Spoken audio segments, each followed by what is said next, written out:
Page number 105, third paragraph. మన recording number 26, Tripura రహస్య జ్ఞానఖండ సారము అనే శాక్తేయ గ్రంథంలో మనం ఇప్పుడు 9వ చాప్టర్ చదువుకుంటూ ఉన్నాము. 9th చాప్టర్ అన్నమాట, 9వ అధ్యాయం. హేమచూడుని విశ్రాంతి అనేది కంటిన్యూయేషన్. ఇక్కడ హేమలేఖ ఇట్లా నేను బాహ్య విషయములు మనస్సులోనికి రాకుండా నీవు కావించిన చిత్త నిరోధము ఆత్మవేత్తలకందరకు సమ్మతము, శుభప్రదమైన ముఖ్య సాధనమే. చిత్త నిరోధము లేకుండా ఆత్మను ఎవడును ఎప్పుడును ఎచ్చటను పొందలేదు. కానీ ఆత్మ మన స్వరూపమగుట చేత మనకెప్పుడును ప్రాప్తించియే ఉన్నది. కావున దానిని పొందుటకు చిత్త నిరోధము కారణము కాదు. ఏది మన చేత వేరొక పదార్థము వలె పొందబడునో అది మన స్వరూపం ఎట్లగును. కావున ఆత్మ ఎప్పుడును పొందదగినది కాదు. దానిని పొందుట అన్నది లేనే లేదు. ఆత్మ మనకెప్పుడును ప్రాప్తించియే ఉన్నను. దాని యొక్క జ్ఞానము మాత్రము అందరకు ఉండుట లేదు. ఇంతకు పూర్వము లేని ఆ జ్ఞానము ఇప్పుడు కలుగుచున్నది. అయినను చిత్త నిరోధము కానీ ఈ ఆత్మజ్ఞానము కానీ ఆత్మను మనకు తెచ్చి ఇచ్చుట లేదు. దీనికి ఒక నిదర్శనము చూడుము. ఒక వస్తువు చీకటిలో ఉండి కనిపించుట లేదు. దీపము తెచ్చి చీకటిని నిరోధించినప్పుడు అంతకు పూర్వము అక్కడ ఉన్న వస్తువే మనకు ప్రాప్తించుచున్నది. దీపకాంతి చీకటిని మాత్రమే తొలగించినది కానీ వస్తువును తెచ్చి పెట్టలేదు. అట్లే ఒకడేదో విషయమును గురించి తీవ్రముగా ఆలోచించుచు ఉత్తరీయములో మడిచి ఉంచిన బంగారు నాణెమును మరచెను అనుకొనుము. అప్పుడు వాడు దాని కొరకు వెదుకను ఆరంభించును. కొంతసేపైన తరువాత వాడు ఇతర ఆలోచనలను నిరోధించి నాణెము తన యొద్దనే ఉన్నది అని జ్ఞప్తి తెచ్చుకొనెను. అప్పుడు వానికది కొత్తగా ప్రాప్తించినట్లే ఉండును. కానీ నిజమునకు అది వానికి ఇదివరకే ప్రాప్తమై ఉన్నది.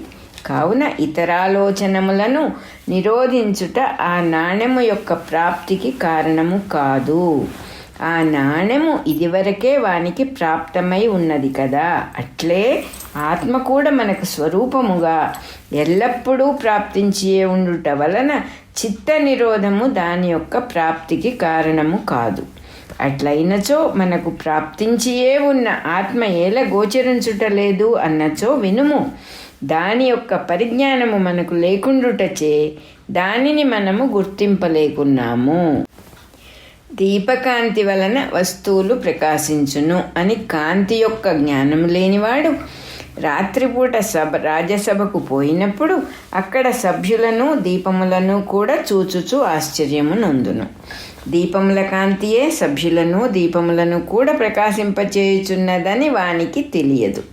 నీవు చిత్తమును నిరోధించితివి. ఆ నిరోధము యొక్క అంతమునందు నీకు అంధకారము కనిపించినది. ఆ అంధకారమునకు పూర్వము ఏదియును గోచరింపలేదు. అప్పుడు దృశ్యమేదియును లేక జ్ఞానము మాత్రమే ఉన్నది. అదియే పరమానందదాయకమైన మన స్వరూపము. దానినే ఎల్లప్పుడూ భావించుచుండుము. ఈ విషయమున బహిర్ముఖులైన వారు ఎచ్చటనో ఆత్మ ఉన్నది అను మహామోహమునకు లోనగుచూ దానిని వెదకి ఈ భావమును సైతము పొందజాలకున్నారు. శాస్త్రమును తెలుసుకొన్నవారు విన్నదానిని చక్కగా తర్కముతో మననము చేసుకొనగలిగిన వారు కూడా కేవల చిత్త నిరోధము వలన స్వరూపమును తెలుసుకొనలేక రాత్రింబవళ్ళు దుఃఖించుచున్నారు. శాస్త్రమునందలి శబ్దముల యొక్క అర్థముల యొక్క అందమును గ్రహించినంత మాత్రమున స్వరూపము యొక్క అనుభవము కలుగదు. ఎంతవరకు అన్వేషణము విచారణము జరుగుచుండునో అంతవరకు ఆత్మ యొక్క అనుభవము ప్రాప్తింపదు. ఎందువల్లననగా అది మన బుద్ధి చేత గ్రహింపదగినది కాదు. ఇంద్రియములను ఎంత దూరము ప్రసరింపచేసినను అది ఒక బాహ్య పదార్థము కాకపోవుటచే వాని చేత గ్రహింపబడదు. ఇంద్రియములను నిగ్రహించినప్పుడు అది మనయందే సిద్ధమై ఉండుటచే గోచరించును. అట్లే విచారమనర్చుచున్నను అది తెలియబడదు. ఆ విచారమును నిలిపి మనస్సును నిరోధించినప్పుడు అది ప్రకాశించును. అనగా ఇంద్రియములను మనస్సును నిరోధించినప్పుడే అది భాషించును. ఇది తప్ప ఇంకా ఏ పని చేసినను ఎవడునూ స్వరూపమును గ్రహింపలేడు. ఎవడు ఎంత దూరము పరువెత్తినను తన నీడను తాను గ్రహింపలేడు. స్వచ్ఛముగా ఉన్న అద్దమునందు బాలుడు ఎన్ని ప్రతిబింబములను చూచుచున్నను ఆ ప్రతిబింబములకు ఆధారమై ఉన్న అద్దమును గ్రహింపలేడు. అట్లే జనులందరూ తమ యొక్క ఆత్మను అద్దమునందు ప్రతిబింబముగానున్న జగత్తును చూచుచూ తమ ఆత్మను గ్రహింపలేకున్నారు. వారికి ఆత్మ యొక్క పరిజ్ఞానము లేకుండుటయే అందులకు కారణము. ఆకాశమును గూర్చి తెలియనివాడు దాని యందున్న జగత్తును చూచుచూ దానికి ఆశ్రయమై ఉన్న ఆకాశమును గుర్తింపజాలడు. అట్లే జనులు సర్వమును చూచుచూ దానికి ఆశ్రయమై ఉన్న తమ ఆత్మను గుర్తింపలేకున్నారు. ఒక వ్యక్తి పరిచయము లేకున్నచో ఆ వ్యక్తి మనకు కనిపించుచున్నను ఇతను ఫలానా వాడు అని ఎట్లు గుర్తింపలేమో, అట్లే చిత్త నిరోధమున స్వరూపము గోచరించుచున్నను దానిని గూర్చి పరిచయము లేకున్నచో ఇది నా స్వరూపము అని గుర్తించుట సాధ్యము కాదు. కావున ఆత్మస్వరూపమును గూర్చి చెప్పేదను వినుము. సూక్ష్మముగా చూచినచో జగత్తంతయు జ్ఞానము జ్ఞేయము అని 2 విధములుగా ఉన్నది. ఆత్మ విషయమున జ్ఞానము స్వతసిద్ధము, అనగా నేనున్నాను అని గ్రహించుటకు ప్రత్యక్షము అనుమానము మొదలైన ప్రమాణములు ఏవియూ అక్కరలేదు. మరియును అద్దము లేకున్నచో ప్రతిబింబము లేనట్లు ఆత్మ లేకున్నచో ఏదియునూ లేదు. ప్రమాణములు లోకమున జ్ఞానమును కలిగించుటకు సాధనములు. జ్ఞానము కావలసిన వానికి అవి ఆవశ్యకములగును. కానీ వాడు తన్ను గూర్చి తాను తెలుసుకున్నప్పుడు ఆ ప్రమాణములు ఉపయోగింపవు. స్వరూపము స్వతసిద్ధమగుటచే దానిని గ్రహించుటకు ప్రమాణములతో పనిలేదు. సూర్యుని చూపుటకు దీపములతో ఎట్లు పనిలేదో అట్లే ఆత్మను గ్రహించుటకు ప్రమాణములతో కావున ఆత్మ ఏ సాధనము చేతను సిద్ధించున్నది కాదు. అట్టి జ్ఞానరూపమైన ఆత్మ ఎక్కడ ఉన్నది అని ఆక్షేపించువానికి ప్రశ్న సమాధానము రెండునూ కుదురవు. ఎవడైనను ఆత్మ లేదన్నచో వాడునూ లేనివాడగును. ఉన్నవాడు ప్రశ్నింపగలడు గాని లేనివాడెట్లు ప్రశ్నించును? అట్లే ఆత్మ లేనిచో సమాధానము చెప్పువాడునూ ఉండడు. ఇక సమాధానం ఎట్లు పుట్టును? కావున ప్రతిబింబములకు ఆధారమై ఉన్న అద్దము లేదని చెప్పుటకెట్లు వీలు లేదో అట్లే సకల జగత్తు యొక్క ప్రతిబింబమునకు ఆధారమై జ్ఞానరూపముగా పెద్ద అద్దము వలె ఎల్లరయందును ప్రకాశించుచున్న ఆత్మ లేదని చెప్పుటకు వీలు లేదు. దేశకాలముల చేత కూడా దాని యందు విభాగములు ఏర్పడుట లేదు. ఎందువల్లననగా అవి కూడా దాని యందలి ప్రతిబింబములే. మహాకాశమునందు అనేక విభాగములతో వివిధ పదార్థములు గోచరించుచున్నట్లు ఆత్మయందు జగత్తు వివిధ పదార్థములుగా గోచరించుచున్నది. దేశకాలములు నామరూపములు మొదలగు వాని వలన కనిపించుచున్న భేదములన్నీయు జగత్తునకు సంబంధించినవే కానీ ఆత్మకు సంబంధింపవు. అట్లు జగత్తునకు ఆధారమై ఉన్న ఆత్మయే నీకును స్వరూపము. వెండి చెంబు వెండి కంచము మొదలగు విశేష నామరూపములకన్నిటికీ వెండి సామాన్య పదార్థము. అది ఆ నామరూపములకు అతీతము. సామాన్యమైన వెండి యందు చెంబు కంచము మొదలుగా పెక్కు పదార్థములు ఎట్లున్నవో అట్లే సామాన్య చైతన్యమునందు జగత్తులోని పదార్థములన్నీ ప్రకాశించుచున్నవి.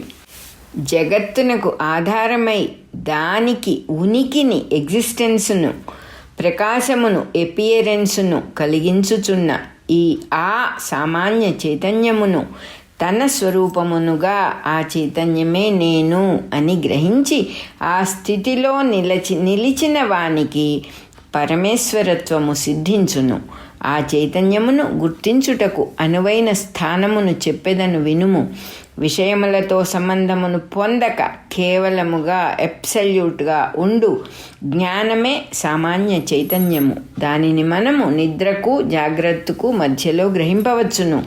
మనస్సు వివిధ పదార్థములను గ్రహించుచుండుట జాగ్రత్త, అది తమస్సు చేత కప్పబడి ఉండుట నిద్ర. జాగ్రత్తను వదలి తమస్సులో లీనమగుటకు ముందు మనస్సు క్షణకాలము పదార్థముల యొక్క రూపములను పొందక కేవల చైతన్యముగా ఉండును. అట్లే జాగ్రత్తలో కూడా మనస్సు ఒక పదార్థము యొక్క జ్ఞానమును వదలి మరి ఒక పదార్థము యొక్క జ్ఞానమును పొందుటకు ముందు క్షణకాలము విషయరహితముగా కేవల చైతన్యముగా అబ్సల్యూట్ కాన్షియస్నెస్గా ఉండును. చెట్టును దానిపైనున్న పక్షిని చూచినప్పుడు చెట్టు యొక్క జ్ఞానమునకు పక్షి యొక్క జ్ఞానమునకు నడుమ కొంచెము అంతరముండును. వెండియందు చెంబు యొక్క ఆకారముండగా కంచము యొక్క ఆకారం ఉండదు. చెంబు యొక్క రూపమును తొలగించి కంచము యొక్క ఆకారమును ఏర్పరచుటకు ముందు మధ్యలో వెండి సామాన్యముగా ఎట్లుండునో అట్లే మనస్సు ఒక పదార్థము యొక్క జ్ఞానమును వదలి మరి ఒక పదార్థము యొక్క జ్ఞానమును పొందుటకు ముందు సామాన్య చైతన్యముగా ఉండును. కావున ఇట్లు జాగ్రత్తనకు నిద్రకు మధ్యలో ఒక విషయ జ్ఞానమునకు మరి ఒక విషయ జ్ఞానమునకు మరి ఒక విషయ జ్ఞానమునకు మధ్యలో నుండు కేవల జ్ఞానమును సూక్ష్మ బుద్ధితో గుర్తింపుము. అది ఏ నీ స్వరూపము. దీనిని ఎరుగకపోవట వలననే ఈ జగత్తిట్లు తోచుచున్నది. ఈ స్వరూపమునందు రసము, గంధము, స్పర్శ, శబ్దము, సుఖము, దుఃఖము గ్రహించున్నది, గ్రహింపబడునది ఏదియును లేదు. ప్రతిబింబములకు అద్దము వలె ఇదియే సకల జగత్తునకు ఆధారమైనప్పటికీ ఇది ఎప్పుడునూ అద్దము వలె నిరాకారమే. ఇదియే బ్రహ్మ, ఇదియే విష్ణువు, ఇదే ఈశ్వరుడు, సదాశివుడు, సర్వేశ్వరుడు కూడా. మనస్సును నిద్రలోనికి పోకుండా నిలిపి విషయములపై ప్రసరింపకుండా ఆపి కేవల జ్ఞానమైన స్వరూపమును చూడుము. ఇది నా స్వరూపమును చూచుచున్నాను అను తలపు కూడా లేకుండా గ్రుడ్డివాని వలె మనస్సు యొక్క వ్యాపారమును నిలిపి ఊరకుండుము. అది ఏ స్వరూపస్థితి, దానిని వెంటనే పొందుము. ఇది విని హేమచూడు ఆమె చెప్పినట్లే స్వరూపస్థితిని గని అందు చాలాసేపు విశ్రాంతి నొంది బహిప్రపంచమును విస్మరించెను. ఇది జ్ఞానఖండం నందు హేమచూడుని విశ్రాంతి అన్న 9వ సంపూర్ణము. అలాగే మన రికార్డింగ్ నెంబరు 26 కూడా అయిపోయింది.